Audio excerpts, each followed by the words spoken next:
What can wash away my sin? Nothing but the blood of Jesus. What can make me whole again? Nothing but the blood of Jesus. Oh, precious is the flow that makes me white as snow.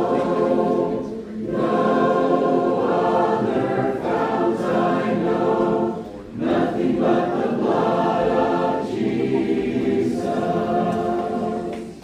For my part in this I see, nothing but the blood of Jesus. For my cleansing this I plead, nothing but the blood of Jesus. Oh, precious is the flow that makes me white as snow. No other fount I know, nothing but the blood of Jesus. Nothing can for sin atone, nothing but the blood of Jesus. Not a good that I have done, nothing but the blood of Jesus. Oh, precious is the flow that makes me white as snow. No other fount I know, nothing but the blood of Jesus. 948, Psalm number 948. I was thinking this morning about the grace and the blood of Jesus as we get ready for communion tonight. And so my last two songs here, just think about what these words are saying, what you're resolving to, and so we can see today to open up our lives, full surrender to God as we come before Him. I am resolved no longer to linger, charmed by the world's desire. Things that are higher, things that are nobler, these have allured my sight. I will hasten to Him, hasten so glad and free, but and free.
137.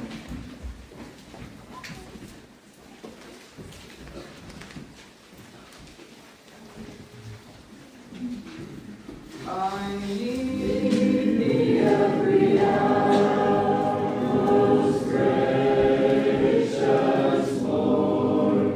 No tender voice like thine can peace afford. I need thee, oh, I need thee. Every hour I need thee. Oh, bless me now, my Savior. I come to thee. I need thee every hour. Stay thou nearby. Temptations lose their power when thou art nigh. I need thee, oh, I need thee. Every hour I need thee. Oh, bless me now, my Savior. I come to thee. I need thee every hour. Enjoy your pain. Come quickly and abide, for life is vain. I need thee, oh, I need thee. Every hour I need thee. Oh, bless me now, my Savior. I come to thee.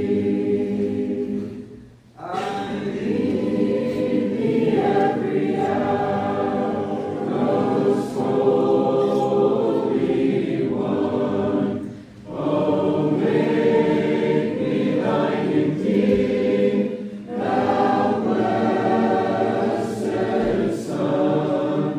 I need thee, oh, I need thee. Every hour I need thee. Oh, bless me now, my Savior. I come to thee.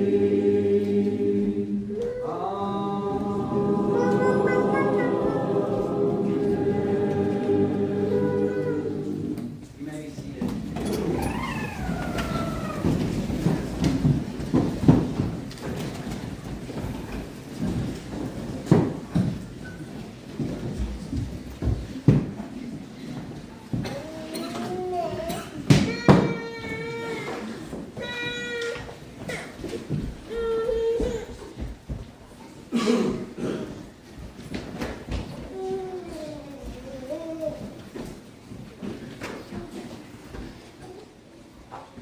Number 4.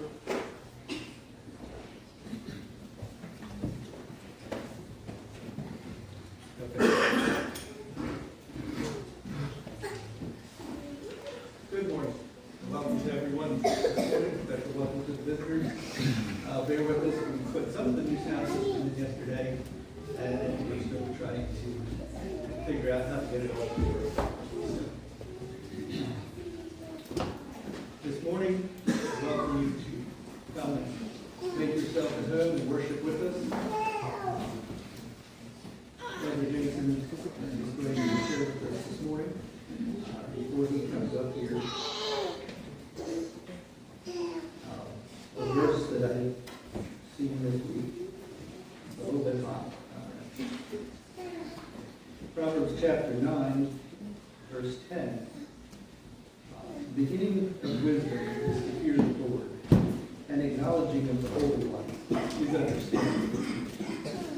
If you want to be wise, if you want to know how to live life, is to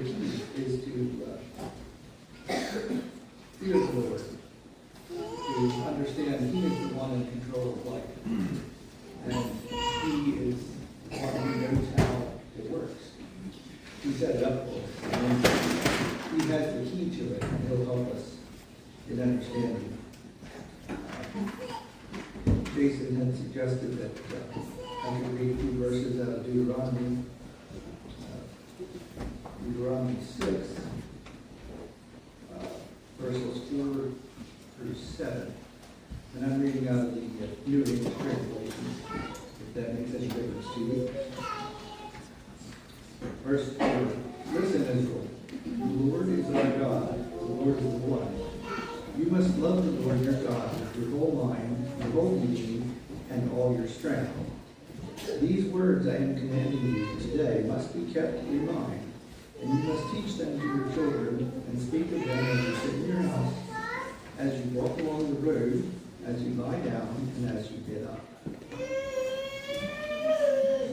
Sounds like something that we're doing. It's something that's important to us. Something that's important. Listen, use them up to pray with you.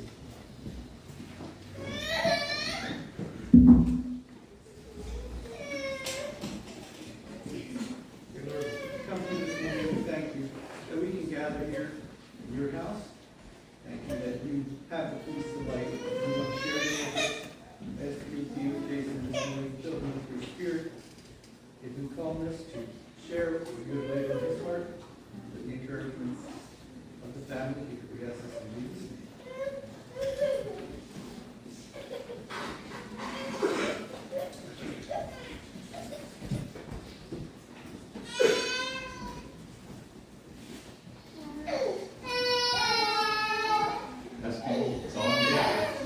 Sounds good. Okay. Good morning. It's a joy to be with you. I think I'm probably treading on ground where angels appear to tread. Who is qualified to talk about parenting? And I want you to know I don't see myself as qualified to talk about parenting. But I thought maybe an older perspective would be okay, and maybe an older man could handle the flack he gets from it better than maybe a younger man. But I want you to hear that what I want to share with you this morning is coming from my heart, and I want it to go to your heart.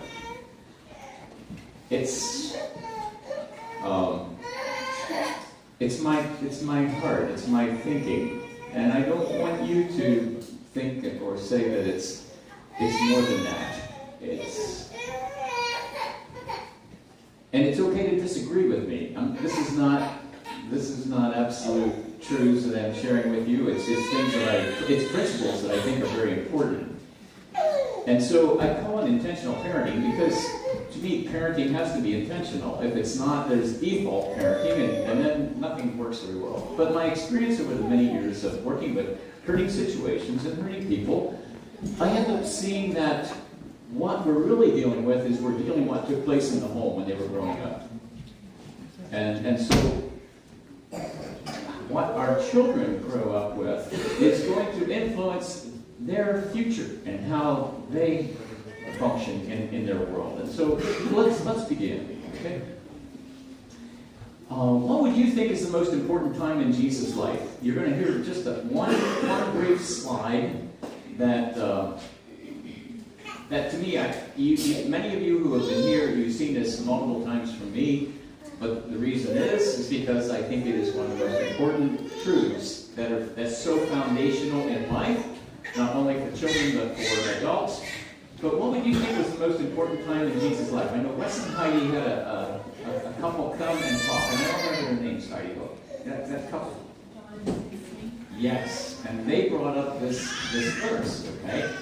But what Jesus heard from his Father twice, and it is recorded 7 times in the New Testament, which tells me it's pretty important, okay? But it gave his Father's words conferred identity, relationship, and approval, which gave him the foundations for him to live the life that would follow, which was not easy. And your children will not have an easy life. And so, to me, having these foundations are very important. Because, and you know what? somehow it didn't come off the next slide, which I wanted, so I do somewhere, but anyway. But and it probably come up later and shocked me or surprised me, but just bear with me, I made some mistakes. Okay. But it's what Jesus heard at his baptism and at the Mount of Transfiguration. He heard this from his Father. This is my beloved Son, in whom I'm well pleased. You see that referred to him. This is my Son. That's belonging. Your children need belonging. They need to know that they belong to you. Then my beloved Son, that is unconditional, abounding love, and that's what your children need. And then I am well pleased with him. He has something to say. That's significance. And our children need that as well. The whole thing is we as adults need it as well. We need it. If we don't have those things, and to me it's so important that children get it from little on up, because when they don't, they're going to spend the rest of their life looking for it. Do you know people who are just spending the rest of their life looking for belonging, love, and significance? I can promise you, that causes huge amounts of problems. Because life's going to be difficult. But Jesus, I think the Father knew Jesus needed those foundations so he could handle being laughed at, being scorned, being mocked, being tortured, and dying. Okay? I don't know what our children will need to go through, but I know life wasn't easy for me. I don't think life will be easy for your children. Be your children's teacher. And here's Deuteronomy 7. Okay? It says who are to be the parents, the children's teachers? The parents. We should not relegate teaching our children to the church or to the school. Yes, the church and school can participate in that, but the parents are responsible. And then it says what? To love the Lord and what he has commanded. And that's so important. And he says it's important that your children know these things. And where? At home and on the road. In fact, it says everywhere. Okay? It's just everywhere. And then when? Oh, when you're walking, and when you're sitting down, when you're lying down, when you're sitting or standing. Is there any other thing? Is there any other times in that? I think it covers everything, right? In other words, it's all the time and everywhere. It's just what you do. It becomes a lifestyle of teaching and instructing. Now, teaching and instructing doesn't mean you sit down there and you preach to your kids, because it's not going to work. Okay? Sometimes it's having a lot of fun. It's in playtime. It's in work time. It's in relaxing time. It's all the time, but it's in many different areas and in many different ways. Okay? How? Well, get them in your own heart first. Okay? You must love the Lord your God with all your heart, soul, mind, and strength if you expect to teach them to your children. Okay? Then talk to them and live by them. Why? So the next generation will not forget the Lord and go serve other gods. Now, I want you to know we're going to be having the message here, but also Sunday school time. So sharing time will be part of Sunday school time. David Byler was going to be here and present some things in Sunday school. He's in the hospital. Went in Friday afternoon. He hopes to get out today. But he wrote out what he wants to say. So Sunday school time, I'm going to start out with reading what he wrote out. He wrote it out fairly well. So you're going to hear from David this morning as well. And David, you might be listening in. We greet you. Yeah, you're here with us anyway. So here is the one that I thought was coming next and missed it. So here is what Jesus heard from his Father and gave him the foundations, that love, belonging, and significance. And here it is. This is my Son. That's belonging. This is my beloved Son. That's love. And then I am well pleased with him. That's significance. And don't you think that if Jesus needed to hear that from his Father, maybe your children need to hear that from you? I believe that with all my heart. I see those as and in counseling, you'll learn about this. It's a three-legged stool. If you knock one of those legs up, stool falls over. It's so important that your children get belonging, love, and significance in that and solidly there. They don't question it. So I tell people, capture your children's hearts.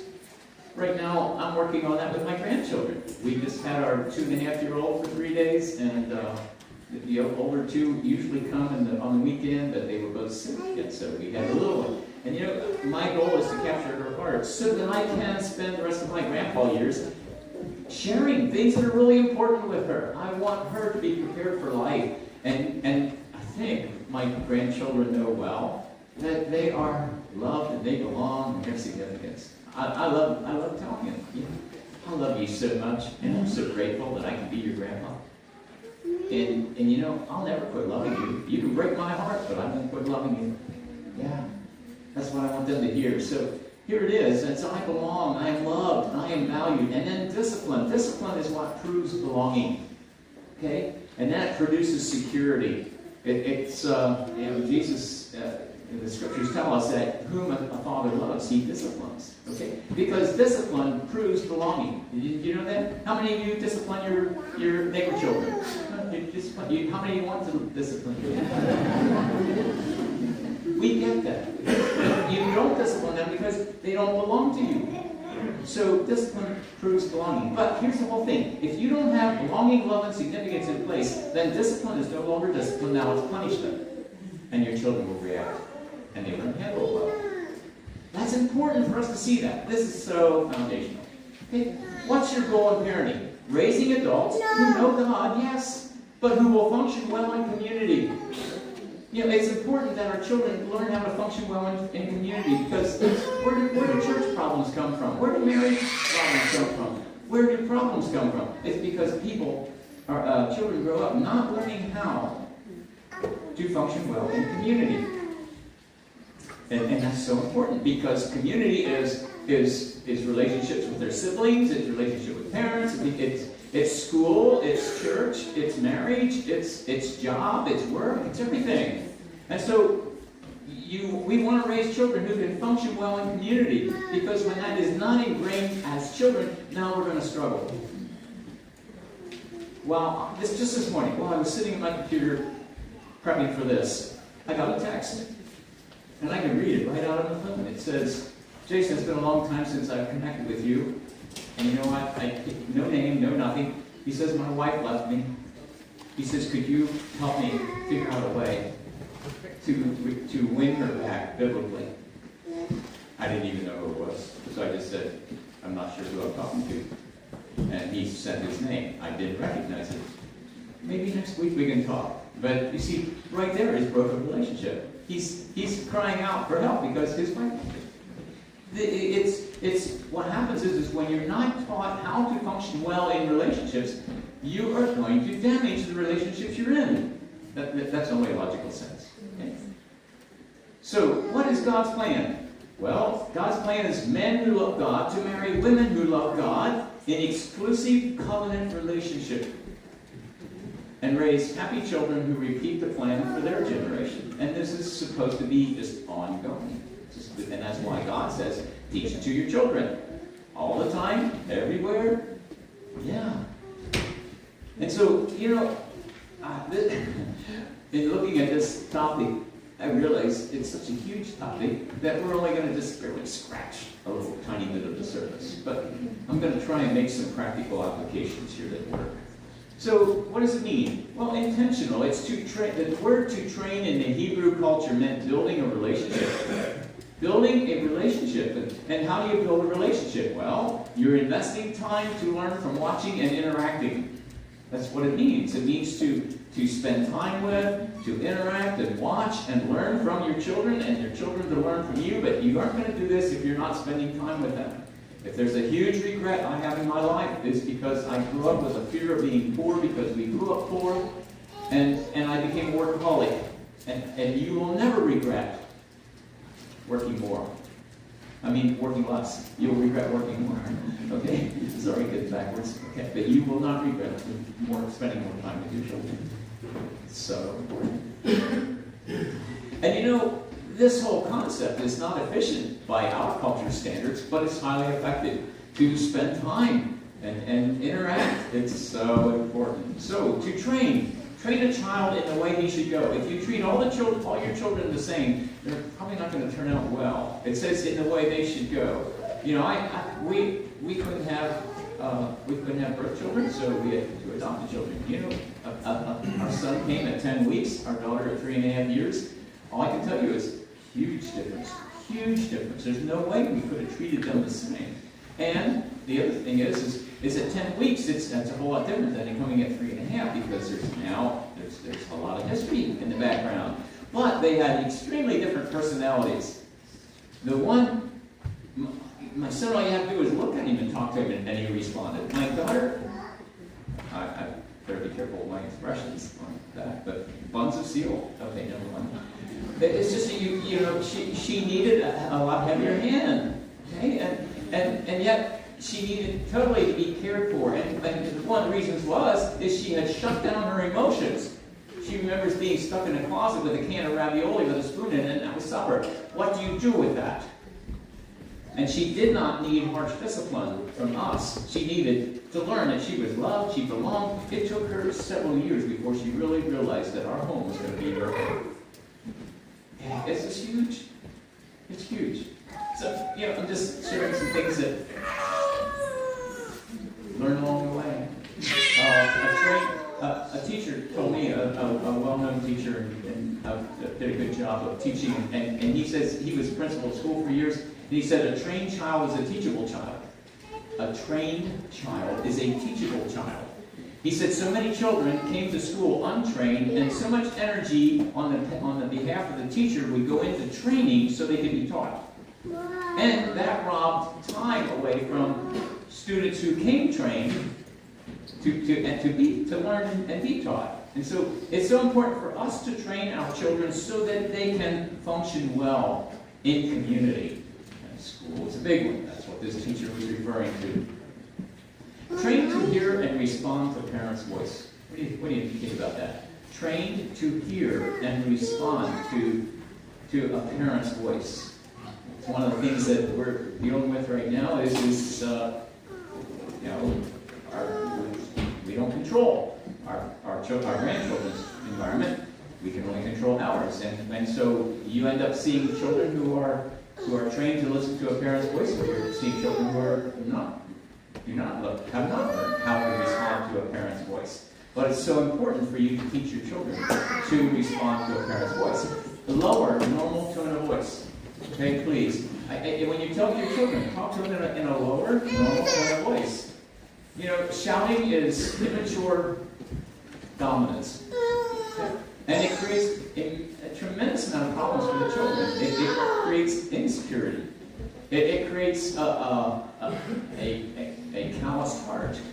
And then they can't hear you. But if you talk at a lower, normal tone of voice, and then they learn to respond to a normal, lower tone of voice. If you start shouting at them, if you result in, and you find yourself shouting all the time and raising your voice, you teach them, you are training them to respond to decibel levels. You're not teaching them to respond to your voice. Okay. That's so important. It's so important. I really appreciated my father. He had lots of mistakes in his life, in our lives, but rarely did I hear him raise his voice. He would speak in a normal tone of voice, but he expected us to hear it, and he expected us to listen. And sometimes if I would say, I didn't hear you, he would say, well, I'll give you something so it'll help you hear next time.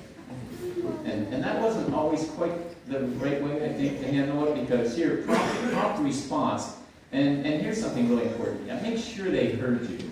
Make sure your children can hear you.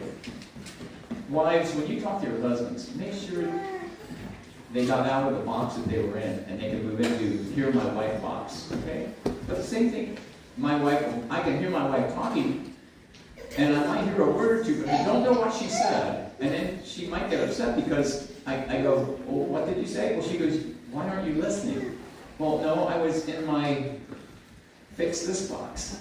You need to get me out of that box and make sure I'm listening. And the same thing is true, and Grace is really good at that with our grandchildren. She says, get down on their level at times when they're smaller and talk to them instead of talking down at them.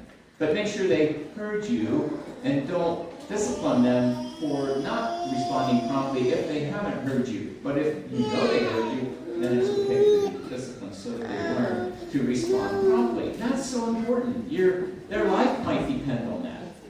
Okay, we'll talk about that a little more. Guide by eyes. What does that mean? How do you guide your children by your eyes? Anybody here have any experience with guiding your children by television? Well, wait, he was raising his hand there. And you see, if you teach them to respond to you and to have a healthy, you see, Marcus read about fearing God. That's the beginning of wisdom. You see, I believe children need to have that same type of fear for their parents. Now, you might not agree with that, but it's a deep respect for it. It's not a terror. If you terrorize your children, they won't listen to you. In fact, you're going to run into lots of problems down the road. But if they have a deep respect for you, then that's healthy, because then when you do say something, or if you're in a room of a lot of people, and all you need to do is glance at them, and they'll get the message. Don't give them the look. You know, you can give them the look. You got to be careful with that, because that's immature dominance as well. But to all you have to do is just maybe cock your head and look at them, and they know what you want from them. Okay, that's important to get to that place. And that doesn't come automatically. That comes from spending time. It comes from training. And so the time, I can remember when I first started sitting back in church, my dad had this habit of having eyes in the back of his head. And I was not allowed to be talking in the back of the church. All my buddies could. But if I did, I was in trouble. But somehow, I would think he wasn't looking. All of a sudden, he'd be walking back there, and he'd just go like this. And we'd go outside. I wasn't looking forward to that. I wouldn't get paddled in church. But I would learn and know on certain terms that when I got back in there, I was going to... Or he would just turn around and he would look, and then he'd go like this, and he wanted me to come up and sit with him. And that happened a few times. That's very embarrassing. But listen, it teaches you lessons. See, some of that's okay. You have to know when. It takes a lot of wisdom for that one. I don't know exactly how to tell you where to get that wisdom, except ask for it. Look what Psalm 32:8 says. I will instruct you and teach you in the way you should go. I will guide you with my eye. Do you think if we perhaps, to me, this is really interesting, because here even God says, I will guide you with my eye. What if we have that close relationship with God that we can sense when He's looking at us, and we go, oh, because we know, thou God seeth me, right? He sees us regardless where we are and what we're doing. He sees us. And so He wants us to be able to go, oh, Father is looking. And I need to straighten up. Okay? He sees what I'm watching and looking at and doing. Yeah. And then the second verse, verse 9 says, do not be like the horse or like the mule, which have no understanding, which must be harnessed with bit and bridle, else they will not come near you. And you know, I put a little note there, I don't know if you read it or not, but it says, Kevin, Liberty Training, okay? I want to ask Kevin to come and put on a demonstration for our church sometime about, they do Liberty horse training. He says he doesn't believe in breaking a horse. And you know, we often hear about a broken horse, a dangerous horse, and I always believe that. He says, no, he says a broken horse is trouble too. But he says a trained horse. He said you want to train that horse's spirit. You want to train that horse's will so it responds. And so Liberty horse training is actually teaching that horse to respond without a rein or a bridle. Not that you never use it, but I've watched him. I've been there. And that horse will do whatever he wants it to without him, without a bridle or a rein on it. I watched him ride a horse. It'll rear up, it'll kneel down, it'll canter, it'll gallop, it'll walk, it'll back up without him saying a word.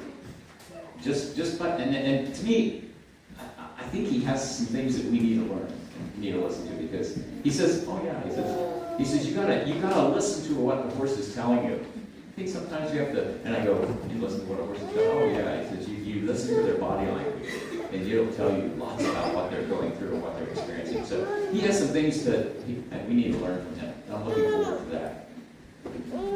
So learn the meaning of come, of go, of wait, no, stop, because life may depend on it.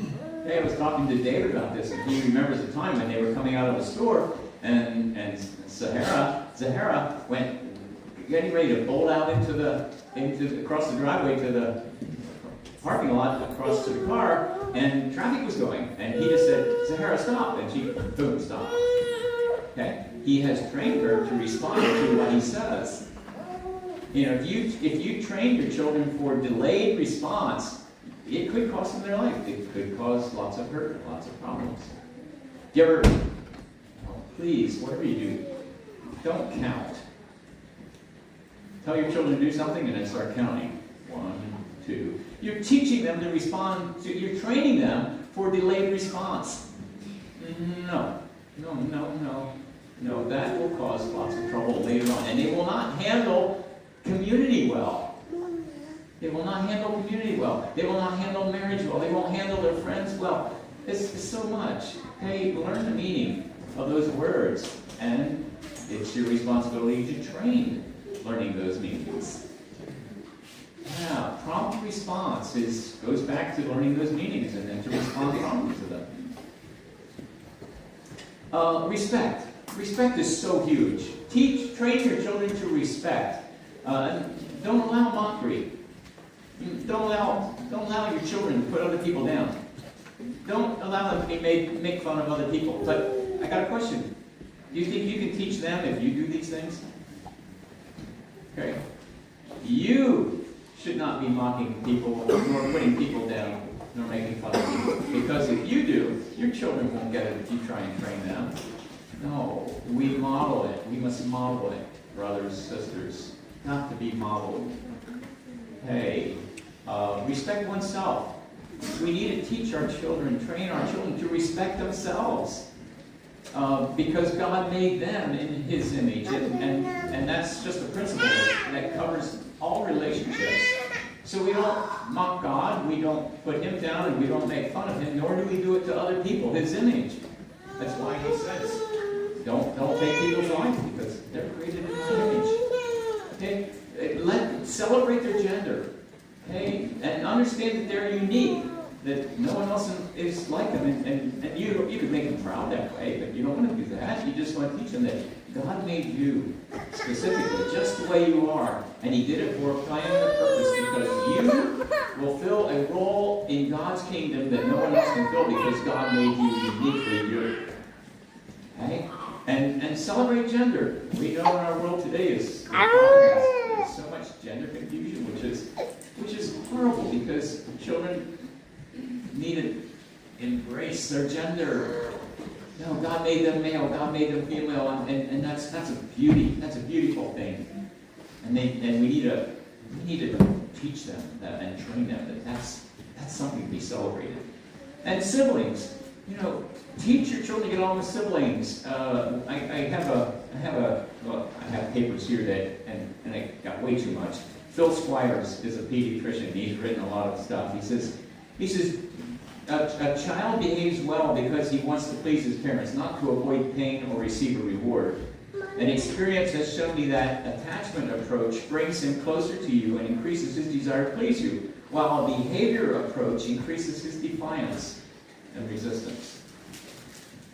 And so you want to teach your children to respect and honor their siblings. And another thing that he points out in the whole sibling experience is, he says, teach your older children not to parent the younger children, but also to help their younger children accomplish things, and then teach your younger children to respect the older child's age and firstborn or whatever older position. He says that's important. You don't level the playing field in age differences, because that each child must learn to enjoy and respect the position in their family that they are, and to celebrate it and be okay. So you want to teach your children to be kind and respectful and loving and share their toys, but also to respect individual space. Okay, they can't just invade each other's space. David's going to address that in Sunday school. I'm going to read what he wrote in Sunday school, and some pretty good stuff. Respect others. Respect others. They're created in the image of God too. And here when we're here at church, as you're outside and you're watching children, as responsible adults, if you see one child putting another child down or making fun of or mocking, would you please step in and say something and don't allow it to continue? Okay, I think we agreed with that in Family Harvest a long time ago. We're not going to discipline each other's children, but we're not going to allow wrong things to keep on going on. Are you okay with that? Can you hear that? In other words, don't allow one child to be bullying or putting down another child. Step in. And if necessary, just take that child to the parent or go to the parent and say, hey, situation out here you probably need to talk about. That's being responsible. Being responsible as a brother would. Respect authority. It's important to respect authority. I really appreciated my father-in-law. He's passed and gone, but he did not do well with this because he would make fun of policemen, and even if he got stopped, because he was a very fast driver, and in driving very fast, he would get stopped, and he would mind saying, "Well, why don't you go catch criminals?" Okay? Well, they were. Excuse me. Okay. But teach your children to respect authority, respect age. I think it's important. It's important. Respect property. Oh my, this is so important. Teach your children to respect property. Yeah. I don't even want to say here. I got all kinds of illustrations. But when you go someplace, you go out for supper and you take your children along. You want them to respect those people's property, but they won't do that if you don't teach them to respect property at home. To teach them to take care of their toys, to take care of their bicycle, to take care of whatever. Maybe it's pets. Teach them to take care of pets, but you teach them respect for property. So important. My grandfather, I remember one time we borrowed the neighbor's spike harrow, okay, and before he returned it, he borrowed it and it was all rusty. Before he returned it, he had my brother wire brush it off and paint it red, and he took it back looking like a new one. Okay? So he taught us something. He taught us to respect property and to return borrowed items. And that was another thing. Help pick up toys before you go home. You know, that's been a challenge. We have in our basement, we have a lot of toys for children to play in. But we started cutting off the basement depending who comes, because we had a group there, and it's a family group, so you can just relax with a small group. But when they went home, Grace went down the basement, and you know we had games down there, like card games.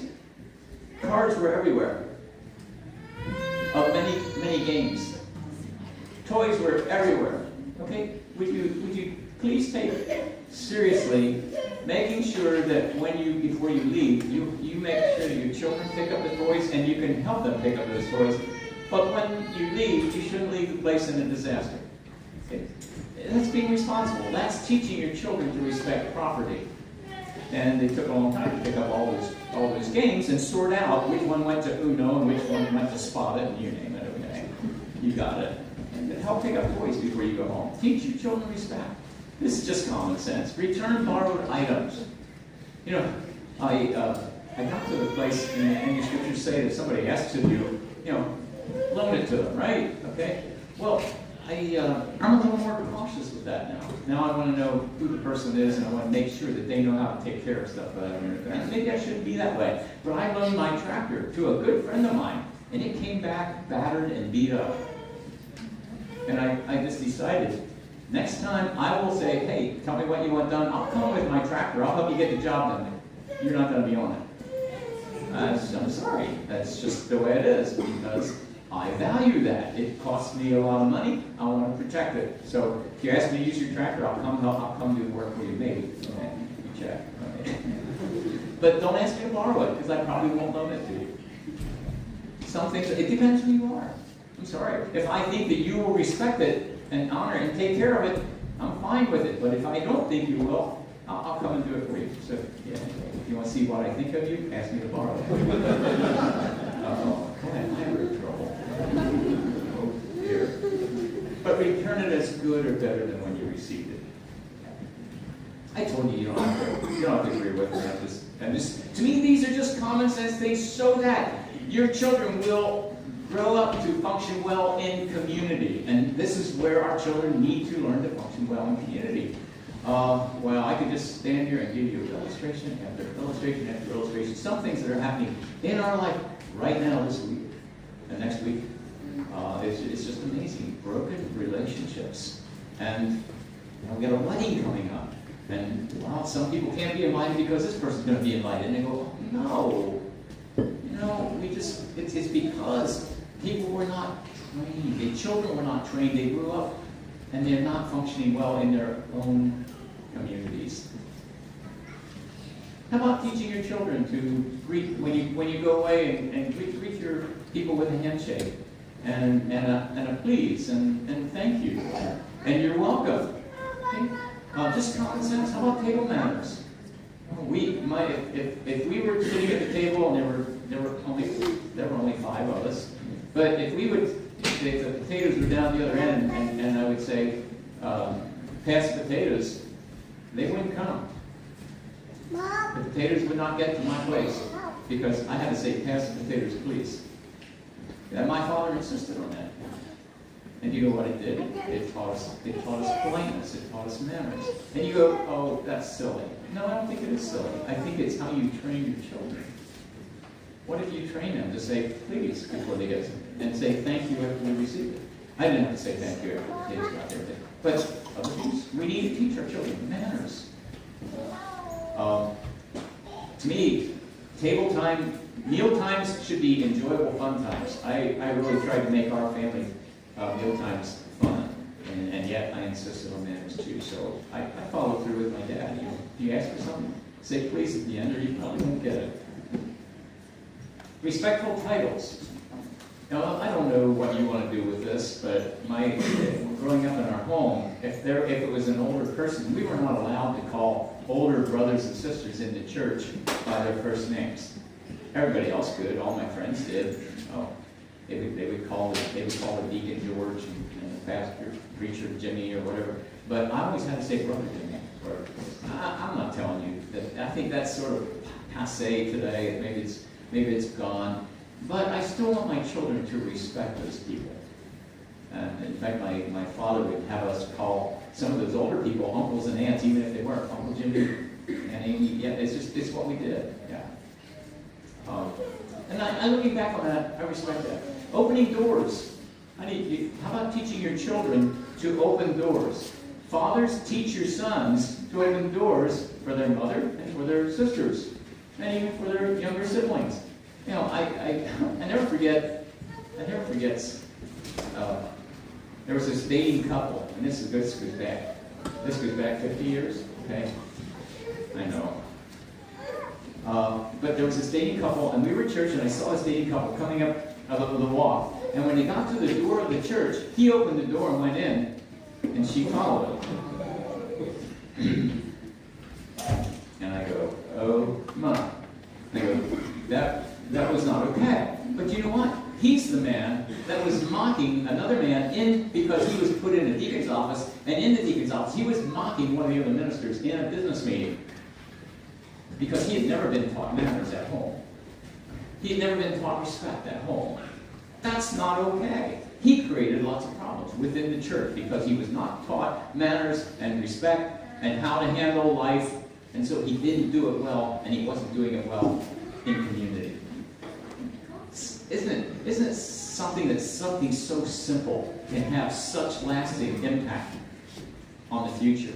I believe it with all my heart. Toilet seat up, toilet seat down. Listen, brothers, teach your sons. They need the toilet seat up, put it up, but when they're done, put it down. Okay? If there's girls in the house and if there's a mother in the house, teach your sons this. Come on. This to me is important. Gals, is this important? Amen. Men can be pigs. Yeah, all you have to do is go to a public place where anybody can use either restroom, and you know what you're doing? You're wiping off the seat. Even us men, we go into a bathroom at a truck stop or something like that. You're going for paper towels and you're wiping off the seat because somebody peed on it. It's frustrating. It's frustrating. And in our home, I tell my son, when you're done using it, you put the seat down. Mom needs a seat down. You put it down. And your sister needs a seat down. You put it down. You can lift it up. You can put it down. Be responsible. Am I making too big of a deal of this? I don't think so. I think this is how you teach your children respect. Teach your sons respect. Respect for others. Now listen, I know I'm going to get really personal now. Because I've been wiping off toilet seats in those two bathrooms back there. So men, how about if you start taking your younger sons to the toilet and teaching them how to lift the seat up, use it, and put it down. I'm just hoping that it's not adults. Okay. But seriously, if you're not sure about your sons knowing that and doing that, and then you know what else? Teach them how to aim, and then wipe on the floor afterwards if they don't. Hey, I'm sorry. This is daily life. You're going to make life easier for everybody else around them. Any amens? Amen. Wow. Okay.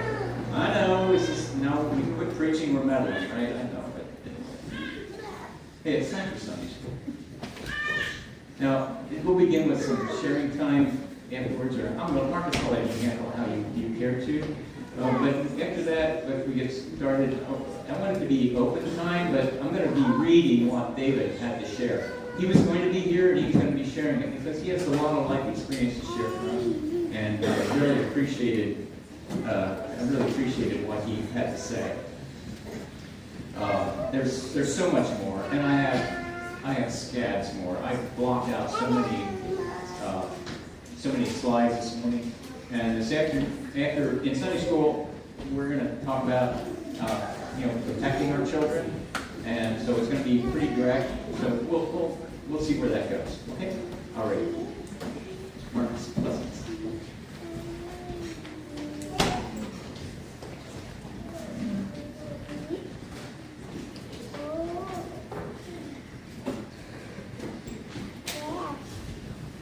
Everyone, please stand with me. I'll sing on song number 754. Song number 754.